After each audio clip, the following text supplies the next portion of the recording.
rolling. Rolling in action. Rolling in action. Here we go. Alrighty.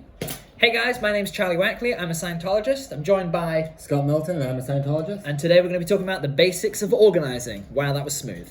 Okay, so organizing might sound like a dry subject, but don't fall off with us now because this is actually some really interesting stuff, particularly if you're a business owner or you want to start your own business, whether it's a small online business or you're just getting into being an entrepreneur. This is really, really useful information, and we're going to be going over some key points for you today. Great. Okay, so we're going to start with this. We always read from the book. This is the Scientology Handbook, and he says, Hubbard, the word organize means to form into a whole with mutually connected and dependent parts, to give a definite and orderly structure to. From this, one gets the term organization. Organization is the subdivision of actions and duties into specialized functions. That's quite a lot already. That is quite a lot. Should we demonstrate a little bit of that? Give an example. Of an organization? Yeah. Well, let's go okay, fine. Organization. So that's like different parts that are put together and a part of a whole. Yeah. So that would be, I guess, if you opened up a little restaurant, or say you've got a little finance business or whatever, it's the different parts that you organize so that those parts can do more than an individual could. Perfect.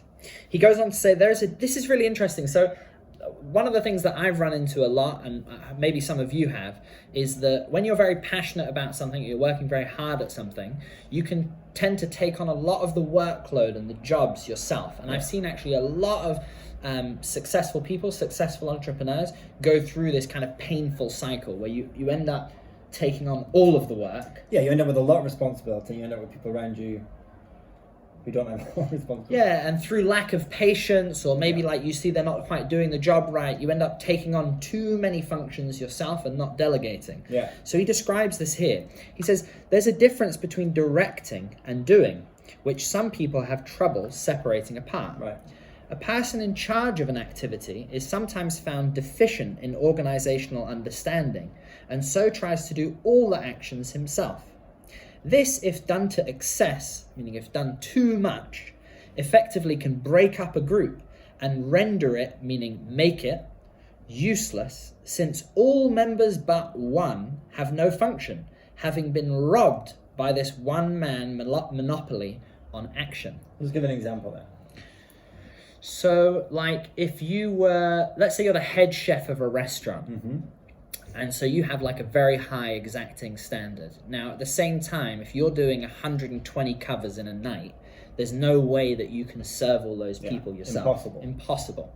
So you'll have a brigade, I think it's called, in a kitchen. And so you'll have your brigade. Yeah, it is. They have like military terms because they have like a sous. Anyway, you have like a sous chef and a pastry chef. Yeah. So it's actually a really good example of what we're talking about. But let's say the head chef had this super high exacting standard, and he tried to take on all the work. Well, maybe he's only going to get 30 covers done. And if he tries to do 120, no matter how amazing he is, he's not going to get it done. So this is talking about how, if done to excess, effectively can break up a group and render it useless, since all members except one have no function. So let's say like 2/3 of the people come for dinner, they don't get dinner, they complain, the business goes broke. And then, like, let's say you've got 12 people in the kitchen, and only the head chef and 2 others are up to his standard, then you're producing far less. It's true. So he goes on to say, true, an active and competent person can do things better, but he can really never do more than he can do. Whereas a well-organized group, each with specialized functions coordinated by the in-charge, can accomplish many times the work only one can do. I think that's a really good important point to go over. So you've got different, so let's take up the question of like, okay, so why is it important to organize when you've got different people? Yeah. And I think the important part is that you get people that specialize in a certain area. Yeah. So that, for example, I could specialize in an area and get really good in it. But say if I'm doing all the work myself, then you have to specialize in dozens of different areas, which is kind of impossible if you really want to specialize well. Yeah. So that kind of definitely gets you to think with the aspect that in organizing, you organize by specification also. Yeah, because I think also we can pretty much stick to a restaurant the whole chapter, because let's take that. Like exactly the same example. If a restaurant, even if you have someone that's just like maybe not a professional chef, but they can prep the veg. Yeah, great. Like we cook a lot, right? Yeah. There's so much work, so many stages of work to be done, especially when you're talking about fine dining and stuff. You really have to have this structure. Even if you got a guy in the sink. Yeah. Doing the cleaning up makes a massive difference. Massive difference. Massive difference. And he says here, because it is organized, makes a group harder to defeat than the individual. That also makes sense. Yeah. Because you got something. I mean, I guess you see that in a lot of like. I guess the iconic thing is these battle films. The better the organized troops or whatever Armies, there is, the more undefeatable they are. Yeah. And the less organized, the more easy they are to conquer. Yeah, there's this great quote, I forget who it's by, but about if you can't leave a business for a certain amount of time, your business, and for it to continue to function, you don't have a business, you have a job. Ooh. That's good, isn't it? That's very good. Anyway, it's not That's from a good this book, point. but it's kind of what it's talking about is like, an organization is a group of individuals. If you're sick for a week and the organization can't function, that's not an organization. No, because it can't function without you, which is make sure the individual. Yeah. Now, he does give a solution for how to handle this, because let's say on the flip side, let's say you're arguing the point of the head chef. Yeah. And people are making mistakes. Yeah. And so you need to go and fix that. Now, what do you say to the person that says, yeah, but okay, I've got customers coming. I'm not going to send out this cold dish. Do you do both?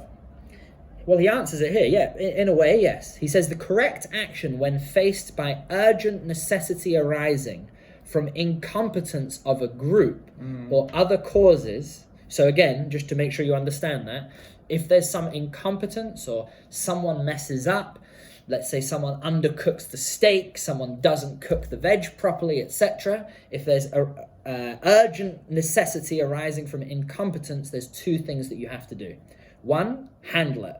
2, organize the group to handle such things and do their jobs. So you've almost got the immediate action, which is like, put that steak in the bin, I cook the steak, I put it on the plate, and then what would step 2 be? Well, that would be organizing, so then you've got to properly or more thoroughly train the person's job who's meant to do that. Right. So for example, would you then get rid of that person, fire them, and do all the cooking of the steak yourself from that point? Of course, it depends on the circumstances. Like, if the guy set someone else on fire by accident, you might want to get rid of it. Yeah. Because that sounds troublesome.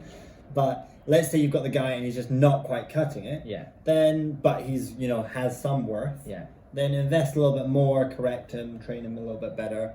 He should become a more valuable asset afterwards. Yeah, because that's part of organizing, right? You might also find that one guy is, again, just like you, holding too many functions. So instead of specializing in making the steak perfect, he's actually distracted because there's no pot washer. Yeah. There is a reason why managers are generally paid better in the world. It's because it is a lot more work. Yeah, it is hard work. Because you've got to be able to manage, you've got to be able to instill your work ethic in other people. Yeah. You've got to be able to train them well. Yeah. Which means you've got to have good communication skills.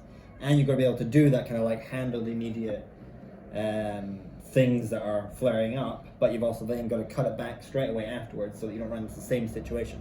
This is how you get out of the catch-22, isn't it? Yeah. You organize out of the... Yeah, so you're not in that loop every night. You're going to go cook the steaks and the guy's like, oh, I don't know what I'm doing. Yeah. Like, you want to get out of that by training him so that you don't have to handle it in that way every time. Yeah.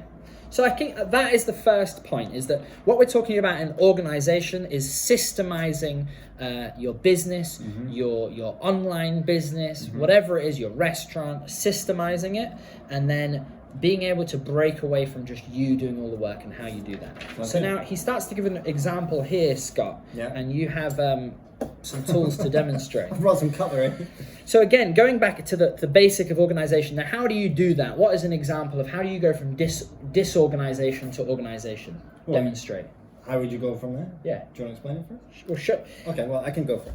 He gives, if you want to log on to the course, Scientology.org/courses, he gives a lot of demonstrations. I don't know if you can see this properly, but he gives a lot of images and concepts of how you organize. Yeah, to give you the reality on it, right? But to give you a brief demonstration, Scott's going to... Okay, so the first thing is to break things into their specification. Yeah. Right? So here, got some forks, some spoons, a bit loud, and some knives, right? So let's say these were not yet spoons, knives, and forks, but just pieces of metal, yeah? Yeah. So we'll mix them together. Okay, so right now we've got, which is not organized at all, right? So the first thing to do would be to organize your different parts so that a product comes out the end. Yeah. So let's take, for example, something really simple like Amazon. I think Amazon's like a great.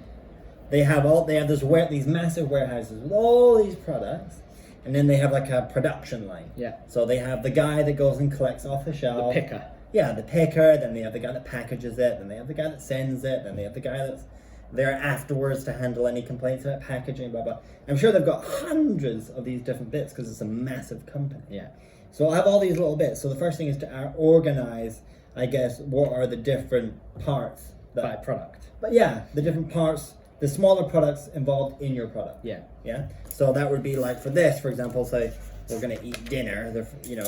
With these pieces of metal, we'd have to organize them into spoons, forks, knives, etc. Yeah, it's funny because he says actually step one, establish what is the final product. Which totally makes sense because then you know the products that go into it. Yeah. So again, back to a restaurant, you've got the final product might be a 3-course fine dining meal. Yeah. And happy customers. Yeah. So then what do you have to have when you come into that? So you walk the product through that. Yeah. Back from that. Yeah. So let's say let's just go for it sequentially. So first thing is the person's going to walk into the restaurant. Yeah. So you're going to have someone there to greet the person or seat them. Yeah. Then the person's going to sit down. Then you're going to have someone to take care of those. That's a waiter. So you have a waiting staff.